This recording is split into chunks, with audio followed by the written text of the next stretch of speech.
നമസ്കാരം. Bin media ന്യൂസിലേക്ക് സ്വാഗതം. Kerala state services pensioners union വിവിധ ബ്ലോക്ക് കേന്ദ്രങ്ങളിൽ മാർച്ചും ധർണയും സംഘടിപ്പിച്ചു. ചേർത്തല ബ്ലോക്ക് കമ്മിറ്റിയുടെ ആഭിമുഖ്യത്തിൽ ചേർത്തല താലൂക്ക് ഓഫീസിന് മുന്നിൽ ആയിരുന്നു ധർണ സംഘടിപ്പിച്ചത്. 2019 ജൂലൈ 1 പ്രാബല്യത്തിൽ നടപ്പിലാക്കിയ 11ാം പെൻഷൻ പരിഷ്കരണത്തിന്റെ കുടിശ്ശിക 4ാം ഗഡുവും അതോടൊപ്പം അനുവദിച്ചിട്ടുള്ള ക്ഷാമാശ്വാസ കുടിശ്ശികയുടെ 3-4 ഗഡുക്കളുടെ പരിഷ്കരണം നടപ്പിലാക്കുക, കൂടാതെ പ്രാബല്യത്തിൽ ലഭിക്കേണ്ടുന്ന ആനുകൂല്യങ്ങൾ ലഭ്യമാക്കുക തുടങ്ങിയ സർവീസ് പെൻഷൻകാരുടെ മറ്റടിയന്തര ആവശ്യങ്ങൾ കാലതാമസം കൂടാതെ അനുവദിക്കുക തുടങ്ങിയ ആവശ്യവും ഉന്നയിച്ചായിരുന്നു സമരം. ജില്ലാ പ്രസിഡന്റ് എം പ്രസാദ് ധർണാ സമരം ഉദ്ഘാടനം ചെയ്തു. എന്തിനു വേണ്ടിയാണ് ഈ സമരപരിപാടി നമ്മളിവിടെ നടത്തുന്നത്? ഈ ജനങ്ങളെ കൂടി ബോധ്യപ്പെടുത്തുന്നതിന് വേണ്ടിയാണ് നമ്മൾ ഇന്ന് ഈ സമരപരിപാടികൾ നടത്തുന്നത്. പെൻഷൻകാർക്കൊക്കെ ഇത് അറിയാം, പെൻഷൻകാർ മാത്രം അറിഞ്ഞാൽ പോരാ, ഇവിടുത്തെ സാധാരണ ജനങ്ങളുടെ ഈ വിവരങ്ങൾ അറിയണം.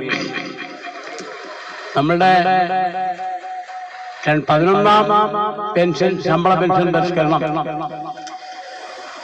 5 കൊല്ലം കൂടുമ്പോൾ ശമ്പളവും പെൻഷനും പരിഷ്കരിക്കുക എന്നുള്ള അംഗീകരിക്കപ്പെട്ട ഒരു തത്വത്തിന്റെ അടിസ്ഥാനത്തിൽ 1/7/2019 പ്രാബല്യത്തിൽ 2021 നടപ്പിലാക്കി. 2 കൊല്ലത്തിന് ശേഷമാണ് നടപ്പിലാക്കി. അന്ന് നടപ്പിലാക്കുമ്പോൾ നമുക്ക് ഈ 2 കൊല്ലത്തെ കുടിശ്ശിക നമുക്ക് ലഭിക്കാനുണ്ടായിരുന്നു. പക്ഷേ ഈ കുടിശ്ശിക നമുക്ക് നാളെ ലഭിച്ചിട്ടില്ല.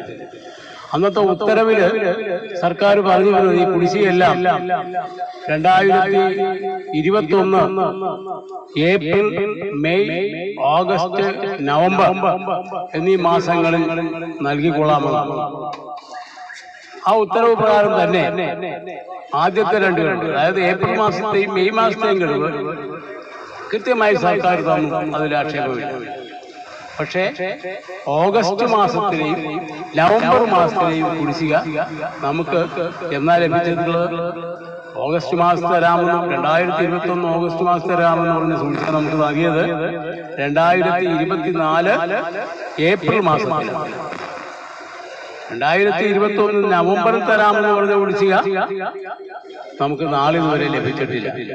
Block president M N Gopalakrishna Panicker അധ്യക്ഷനായി.